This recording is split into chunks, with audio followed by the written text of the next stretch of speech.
আসসালামু আলাইকুম ওয়া রাহমাতুল্লাহ। প্রিয় শিক্ষার্থী বন্ধুরা, আজকের আলোচ্য বিষয় হবে ষষ্ঠ শ্রেণী জীবন ও জীবিকা, প্রথম অধ্যায় কাজের মাঝে আনন্দ, শখ পূরণ 1.2, নিজের কাজের সাপ্তাহিক পরিকল্পনা ও অনুশীলন, তোমাদের পাঠ্য বইয়ের 8 পৃষ্ঠা। এখানে দেখো দেয়া আছে যে শখ 1.2 নিজের কাজের সাপ্তাহিক পরিকল্পনা ও অনুশীলন। এখন নিজ পরিকল্পিত কাজ যেমন রবিবার, সোমবার, মঙ্গলবার, বুধবার, বৃহস্পতিবার, শুক্রবার, শনিবার এবং সবার শেষে আছে আত্মপ্রতিফলন। তাহলে শুরুতেই আছে 1 নম্বরে যে নিজের বিছানা গোছানো। তাহলে নিজের বিছানা গোছানো দেখো, রবিবার করি, সোমবার করি, মঙ্গলবার করি, বুধবার করি, বৃহস্পতিবার করি না, আবার শুক্রবার করি এবং সর্বশেষ শনিবারও কিন্তু করি।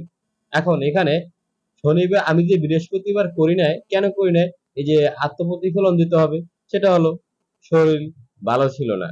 এরপরে 2 নম্বরে আছে সময় মতো লেখাপড়া করা, যেমন রবিবার, সোমবার, মঙ্গলবার, বুধবার, বৃহস্পতিবার করি, শুক্রবার করি না।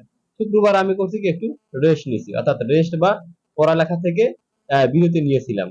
তুমি এভাবেও দিতে পারো, পড়ালেখা থেকে বিরতি নিয়েছিলাম একদিনের জন্য, এটা এভাবে দিলেও হবে। এরপরে 3 নাম্বার আছে যে পড়ার টেবিলের বই খাতা কলম গোছানো। এখন দেখো এখানে আমি সপ্তাহে শুধুমাত্র রবিবার দিন করি নাই, এরপরে সোমবার, মঙ্গলবার, বুধবার, বৃহস্পতিবার, শুক্রবার এবং শনিবার যথাক্রমে কিন্তু আমি স্কুলের আমি এই কাজগুলো অর্থাৎ পড়ার টেবিল ও বই খাতা কলম গোছানোর কাজটা করছি। তাহলে এখানে আমি রবিবার কেন করতে পারি না? তুমি এটার আত্মপ্রতিফলন দেবা যে স্কুলের সময় হয়ে গিয়েছিল, তাই সময় পাইনি। এরপর 4 নং যে নিজের প্লেট, মগ, চামচ ধোয়া এবং গোছানো।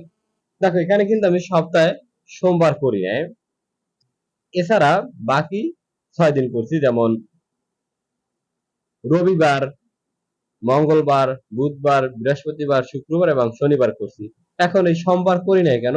কারণ জরুরি কাজে বাবার সাথে বের হয়েছিলাম। এরপরে 5 নাম্বার যে কাপড়, জুতা, মোজা ও জিনিসপত্র গোছানো। যেহেতু তোমরা 6 এ পড়ো, সেহেতু এই কাজটা তোমার নিজের করাই ভালো। আর এই জন্য তুমি এখানে সপ্তাহে 7 দিনই তোমার নিজের কাজ নিজে করছো, এজন্য এখানে আত্মপ্রতিফলন দেওয়ার কোনো প্রয়োজন নাই। এবারে আসি 6 নাম্বার, যেমন খাওয়ার সময় বিশেষ আদব কায়দা মেনে চলবো। এখন এই বিশেষ আদব কায়দা যে সবসময় মনে থাকবে এরকম কোনো কথা না, 2-1 দিন মিস্টেক হইতে পারে। এজন্য আমি কাজ করছি কি, মঙ্গলবার দিন আমি এখানে কিন্তু টিক দেই নাই। আর এখানে তোমরা দেবা এভাবে যে মনে ছিল না। এরপরে আসি 7 নাম্বার যে নিজের পরিচ্ছন্নতার বিষয়গুলো পালন করা। এখানে আমি কি লিখছি যে নিজের পরিষ্কার পরিচ্ছন্নতা সবসময় থাকতে হয় এবং প্রতিটি সময় থাকতে হয়। এজন্য আমি সপ্তাহে 7 দিন 7 দিনই দিয়েছি টিক চিহ্ন, কারণ আমি সপ্তাহে 7 দিনই নিজের পরিচ্ছন্নতা বিষয়গুলোর পালন করি।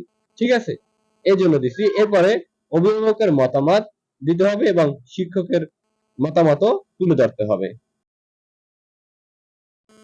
এরপরে আমরা অভিভাবকের মতামত দেব। এখন দেখো, অভিভাবক আমাদের মা বাবা যে কোনো কেউ হতে পারে, ভাই বোনও হতে পারে।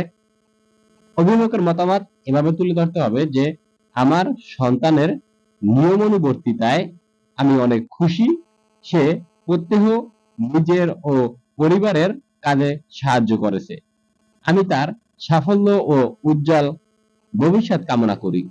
এরপরে তোমার শিক্ষকের মন্তব্য দেবা। তোমার শিক্ষক এভাবে মন্তব্য করতে পারেন বা তার প্রত্যেকেই নিজের মতামত এখানে প্রকাশ করতে পারে বা প্রকাশ করার স্বাধীনতা আছে। আমি যেভাবে দিচ্ছি এইভাবে দিতে হবে এমন কোনো কথা না। যে অভিভাবকদের মতামত সাপেক্ষে ছাত্রের লিখিত সাপ্তাহিক কার্যক্রম মোটামুটি সন্তোষজনক, বা তোমার শিক্ষক এখানে চাইলে আমি অনেক খুশি হয়েছি তা দিলেও পারে তার মতামত।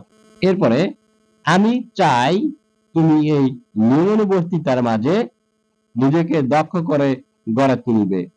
প্রিয় শিক্ষার্থীরা, আজকের মতন এ পর্যন্তই। পরবর্তীতে আবার অন্য কোনো শখ নিয়ে বা অন্য কোনো টপিক নিয়ে আলোচনা করব। ততক্ষণে তোমরা সুস্থ থাকো, ভালো থাকো। আল্লাহ হাফেজ।